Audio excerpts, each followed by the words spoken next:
Bienvenidos, pacientes del diván. Hoy en Gion nos propusimos a hablarles de un tema del que se suele hablar poco, pero que es un tópico muy ocurrente en la ficción histórica anglosajona y que parece de mucha utilidad para los tiempos que corren. Mi nombre es Eduardo, y hoy en la sección El diván de la falopa les quisiera hablar sobre historia alternativa.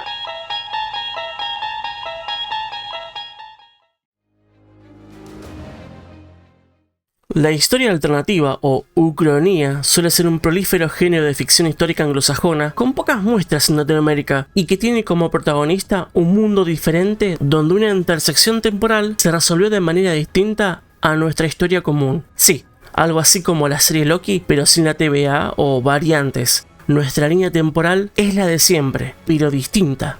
Autores como Turtledove o Dick exploran las respuestas a preguntas como ¿qué hubiera pasado si Hitler y el Tercer Reich hubieran ganado la guerra? O quizá más estrambóticas como ¿qué hubiera pasado si Pangea no se hubiese separado? Se abandona la idea del ejercicio de historia contrafactual para abocarse en los paralelismos o lo extranjero y alienígena que nos puede parecer un mundo donde ese evento cambió. Les proponemos una actividad similar, una práctica en contrafactualismo, en imaginación y en especial reflexión sobre nosotros mismos. Para esto, no nos vamos a explayar mucho en detalles de sobre qué cambió, sino cómo nos afectó. Así que relájense, dejen que el aroma a incienso los envuelva y acompáñennos en este viaje hacia el ¿qué hubiera pasado si...?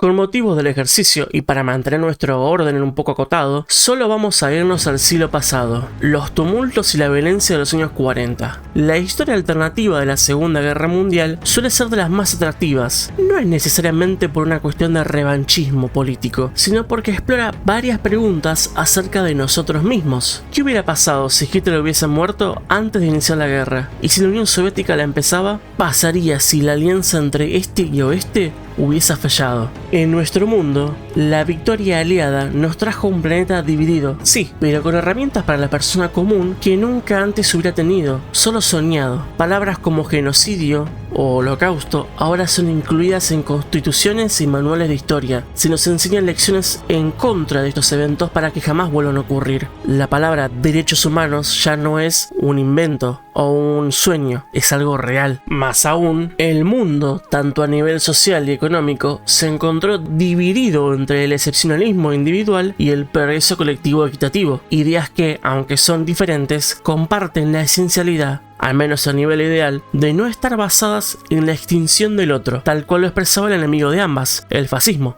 No obstante, la ucronía se ha embelesado en pensar este esquema al revés. ¿Qué pasaría si es la expresión del odio al otro, al foráneo, al distinto o inferior, lo que rigiera nuestro esquema de pensamiento por más de un siglo?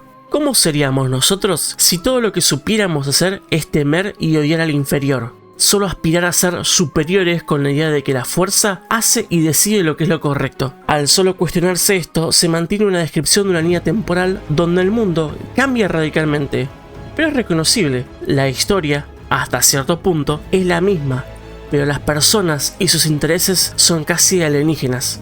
El hombre en el castillo, por Philip K. Dick, es probablemente la ucronía distópica de este género más reconocible. Además de tener su propia serie de televisión, es una de las precursoras en explotar cómo las personas reaccionarían a lo imposible. En este mundo ucrónico donde el eje ganó, se les inserta un elemento extraño de otro mundo paralelo, los rollos de película de este hombre en el castillo, que los interroga a los protagonistas con la fatídica pregunta que se cierne sobre todas las ucronías. ¿Y si en mi mundo deshecho y reconstruido imagen del nacionalsocialismo, podría ser que libre e igual no son ideas de las ideologías inferiores de la democracia y el comunismo? ¿Podrá ser que sean preceptos por los que vivir? Esto desencadena una serie de reacciones que terminan con variados resultados. Algunos solo ven las películas como obstáculos, otros como algo aterrador, pero para unos pocos es el disparador para algo nuevo, el catalizador para cambiar la realidad. La idea central de la obra de Dick es quizá una de las preguntas que todos se deben hacer. ¿Acaso somos productos solamente de las estructuras que nos imponen y los sistemas que nos rigen? ¿O quizá hay algo más? Desde la alegoría de la caverna de Platón hasta los existencialistas ateos del siglo XIX y XX, con Sartre, Nietzsche, Beauvoir a la cabeza, pasando por el Leviatán, el Príncipe y el Bueno Salvaje de Rousseau, toda la ficción y más que nada en la filosofía se ha tensado esta idea de si la benevolencia o la malicia son innatas en las personas o si se construyen en su desarrollo, si es el ambiente, el contexto lo que construye al ser o si por el contrario es el ser quien lucha ante lo malo porque su inconsciente puja. ¿No es acaso el conocimiento lo que nos abre los ojos? ¿La esencia de las experiencias no están ahí para demostrarnos que nos equivocamos en escondernos ante un mundo que podría ser? Las ucronías como la de Dick, incluso las distopías de Orwell, intuyen que todas las personas alguna vez hicieron esa pregunta. Por consiguiente, les proponen no la respuesta, sino la idea de tratar de conseguirlas. De lo contrario, ¿por qué los personajes de este tipo de historias se arriesgan al cambio si es obvio que están cómodos ante el mundo en que viven? ¿Qué es lo que insta a una persona a abandonar el nihilismo y la pasividad para empezar a ser crítico, pasible de empatía y de determinación? Para el cansado y el oprimido son interrogantes tentadores, pero no olvidemos el contexto. El hombre en el castillo plantea estas cuestiones desde una realidad basada en el individualismo extremo, sin lugar para otra cosa más que para la superioridad, el servicio a la fuerza de los mejores, la insensibilidad y la apatía. En una realidad donde el odio ganó, es deber del ser moral rebelarse ante la desidia, en convertirse en la moraleja de nuestra realidad y sobre lo cerca que estamos como especie al desprecio y el odio devenidos del miedo, la preocupación y el desorden.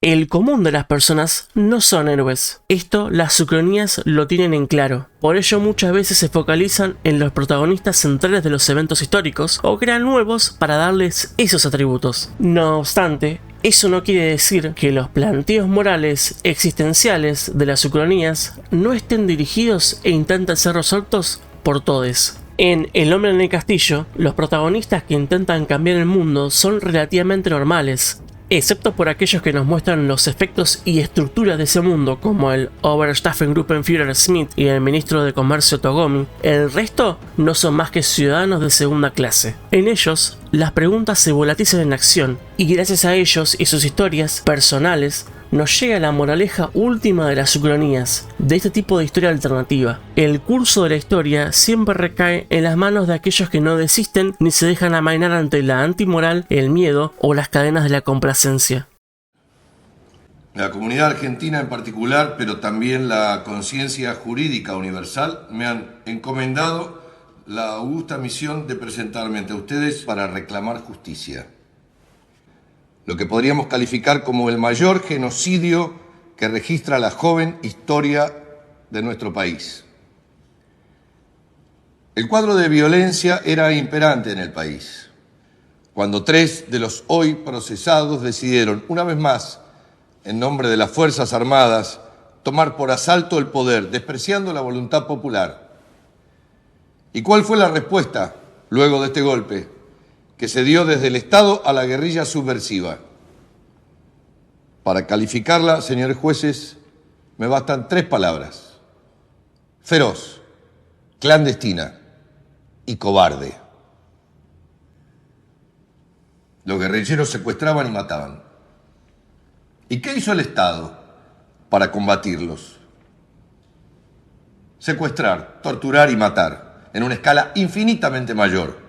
Y, lo que es más grave, al margen de todo orden jurídico. Este proceso ha significado para quienes hemos tenido el doloroso privilegio de conocerlo íntimamente una suerte de descenso a zonas tenebrosas del alma humana, donde la miseria, la abyección y el horror registran profundidades difíciles de imaginar antes y de comprender después. Estos son los tiranos que vivieron de sangre y de rapiña. Aquí se lloran sus despiadadas faltas. Su propia atrocidad torna monstruosa la mera hipótesis de la impunidad. Salvo que la conciencia moral de los argentinos haya descendido a niveles tribales, nadie puede admitir que el secuestro, la tortura o el asesinato constituyan hechos políticos o contingencias del combate. Esta es nuestra oportunidad. Quizás sea la última. Señores jueces, quiero renunciar expresamente a toda pretensión de originalidad para cerrar esta requisitoria. Quiero utilizar una frase que no me pertenece, porque pertenece ya a todo el pueblo argentino. Señores jueces, nunca más. En nuestra línea temporal, ganaron los que decidieron resistir ante la retórica de odio. La victoria fue de aquellos quienes no dejaron torcer su voluntad a la fruición del orden. La perseverancia ante el horror creó sueños de un futuro justo, ya que nuestra historia no es sino una colección de lecciones sobre cómo debe, aun cuando no puede, ganar la virtud. Este es nuestro mundo, nuestra única realidad, donde generaciones previas decidieron lo correcto sobre lo cómodo. Es donde de nuevo se nos exige decidir. Decidir no en un contexto de lo material, sino de la esencia, de las ideas cuya alteración pueden provocar daños irreparables. A veces es imposible contradecir el cambio. Nuestra propia historia nos lo demuestra. Dicho esto, aún recae en las personas comunes esa responsabilidad, aquellas personas que reciben los rollos de película, pero que, en vez de ser heraldos de un mundo mejor, nos advierten de lo que se puede perder si fallamos.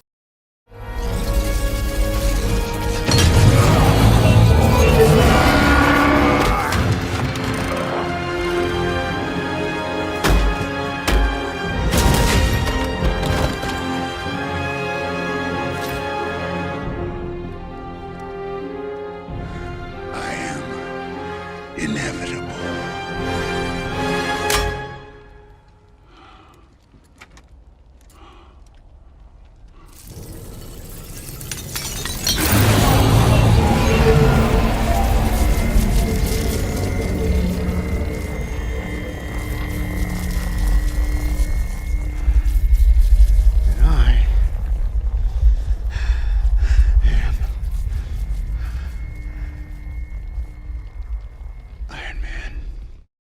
El común de las personas no son héroes.